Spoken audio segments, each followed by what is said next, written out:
Kidd's name has been mentioned recently in the conversation with the Lakers, since everyone is assuming they're going to move off of Luke Walton. And apparently, if they come calling, Kidd will apparently be ready for the opportunity. He had this to say about it on The Jump yesterday. We'll see what happens. I would love to get back to coaching at any level, college or the NBA. And so right now, it's nice to be wanted. I think when you look at the Lakers as a whole, it's a franchise that is one of the best in the world, not just in the NBA, but the world. And so if you ever have the opportunity to wear the purple and gold, you can't turn that down as a coach, as a player, because they're all about championships. Yeah, but they also need shooters, and Jason Kidd isn't playing anymore, and he wasn't much of a shooter, so I don't think this is the right answer. I just don't. I think if the Lakers stick with the LA formula of hiring names, then this is a good move. I'm not saying Jason Kidd won't be successful if he's here. I just don't understand it. It doesn't seem like it's a massive upgrade from Luke Walton. It doesn't seem like this is a direction change that propels them into the future. I don't see how they don't do what is the most comfortable and logical thing for LeBron James. You have to, this is win now. This is it. This is the moment. Like, everything that you do in the next couple months is going to determine the next 4 years, 3 to 4 years of your franchise in a very dramatic way. What if LeBron wants Jason Kidd? Well, if he wants Jason Kidd, then I guess you guys all get in a room together and see if that's what actually works. Because it's not going to work if LeBron James is not in on the coach. We know that. I think without any shadow of a doubt, everyone can agree that if LeBron James is not in on the coach, it's not going to work. Yeah, this is why I don't see the Lakers flipping a switch in free agency and landing a bunch of players. I don't see it. I can't wait for NBA free agency because I think the Lakers' problems are much deeper than other people. They have no shooters in the shooters league. LeBron is now mortal. They don't have a coach, and if you do, you have to get somebody that LeBron loves. That doesn't mean it's the best coach. LeBron loves him. And the other thing is, we don't know if this front office knows what they're doing. They couldn't land Paul George, who was a gimme. I think they have I'm in LA, so people think I'm a Laker homer.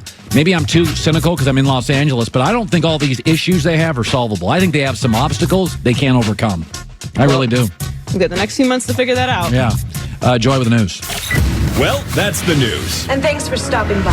The Herd Live. Okay, I got to bring in Chris Broussard for this topic. I started my show today, NBA voice for us, Chris Broussard, saying when Paul Pierce said Zion's a top 50 player, I'm like, that's not even a spicy take. Forget hot. It's not even it's like cereal take. When LeBron came into the league out of high school, he was absolutely one of the 50 best players in the league. You can go back and look at about the 30th best player. LeBron was probably about the 30th best player. And by the way, at that point in his career, he was making gigantic leaps every month or two. He scored 20 his first game. A couple weeks in, he had 42. By the end of his first year, he was a top 20 player in the league. If you go back and look at the guys in the league. He's the only player to come straight out of high school and immediately do damage. He averaged 20. Yeah. Garnett averaged 10. Kobe averaged 7. LeBron was better, though, coming out of high school than Zion is now. Yes.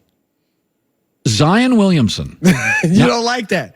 Hold on. LeBron James, his rookie year, was better than Zion now. Or LeBron coming out of high school was better than Zion. He could do more.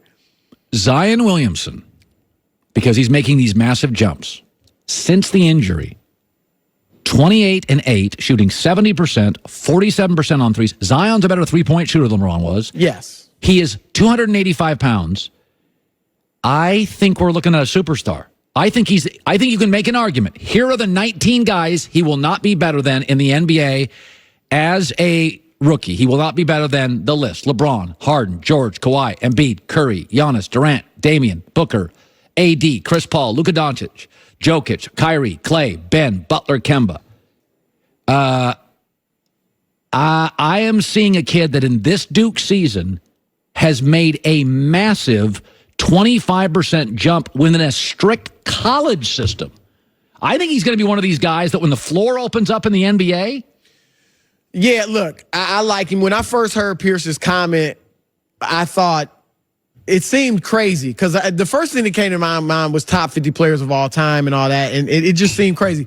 But then when you sit down and think about it, yeah, he certainly would be in the top 50. The question is how high. Now, I love virtually everything about him. Obviously, he's got to continue to work on his jump shot, which isn't broken. That's the thing. It's just something he's going to have to work on. Doesn't have to change his form or anything like that. It's not broken. He'll get better. Look at Blake Griffin. Blake Griffin shooting 5 or 6 3-pointers a game now. Couldn't shoot a lick when he came in. So you can couldn't develop shoot a lick for about 4 years. Right. Well, yeah, a good part of his career. Now, you made a great point. The floor is more spread. It's easier to get to the basket than it's ever been in NBA history. College basketball congests because of the rules. The paint's all congested in college basketball, and the guy's dropping 28 and he's still doing it in less than 30 minutes. With his explosiveness, his strength, his leaping ability, his size, he'll be able to finish over most. There's only a handful of guys you can name that'll be able to give him problems like Taco Fall did at the rim. But in the NBA, you can't just plant a guy under the basket like they did with Taco Fall. He can handle the ball. Yes. Passer. You saw those great, really nice passes, some of these bounce passes in transition. I'm telling you. I've said, look, and we've talked a lot about Kyrie and KD going to New York, perhaps. If New York gets the number 1 pick, the question has been, and they get those 2 free agents, should they trade the number 1 pick, Zion, for Anthony Davis? No. About a month ago, I felt yes. Now, a month ago, I started feeling like, no, you know what? Keep Zion. Here's why. Beyond all the other things we just mentioned, beyond him having great intangibles, you watch it. He is the rare young player today who can be effective without dominating the basketball. Great point. And if you have Kyrie and KD, that third guy is going to have to be able to be effective without the ball in his hands. And that's Zion. Can you imagine running the floor, the alley-oops, with KD and Kyrie drawing attention, how many easy buckets he'll get? With AD, now, look, AD, Kyrie, and Durant would be tremendous too. But you know what? But who's stepping back? But the other thing is, I'll tell you what an NBA scout who I trust said about Anthony Davis. And this is a great NBA scout who's been in this league for 10 years and I don't think he has a whiff on his resume. And he told me, Anthony Davis, not what you would consider a tough player. Won't play through a ton of injuries. No question about that. You can't kind of rely on him in big spots. Talented Zion Williamson. Let me tell you something. That kid is a physical player. That kid is a tough player. That kid loves contact. No, I agree. And like you said, those are intangibles. He's defending. Very few guys defend at his age, especially when they're offensively big-time scorers. There's a lot to love about him. And I think if I get the number 1 pick, I'm keeping him rather than trading for Anthony Davis. Oh, God, there's no way I could trade him. I would get sick to my... If I was a GM and the owner came to me and said, trade the pick, I'm not joking. I'd resign and I'd say, I'm going to save my reputation. I'm not trading this kid. I got news for you. Embiid didn't play for 2 years. He got hurt again this year. He's a new age... And I've said this, like Luka's a new age Larry Bird. Yeah. New age, I mean, their games are, their games make sense today in today's style.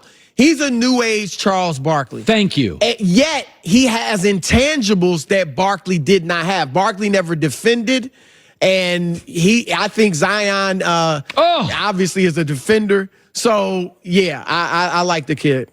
No question. He gets so overlooked at Duke, though. That's the downside. He's just so overlooked and ignored. Coming up, you are going to have to deal with the reality with Westbrook. Oh, here we go. And it happened again last night. And we'll talk about that coming up. You've been waiting all week. Everybody knows Untucked shirts.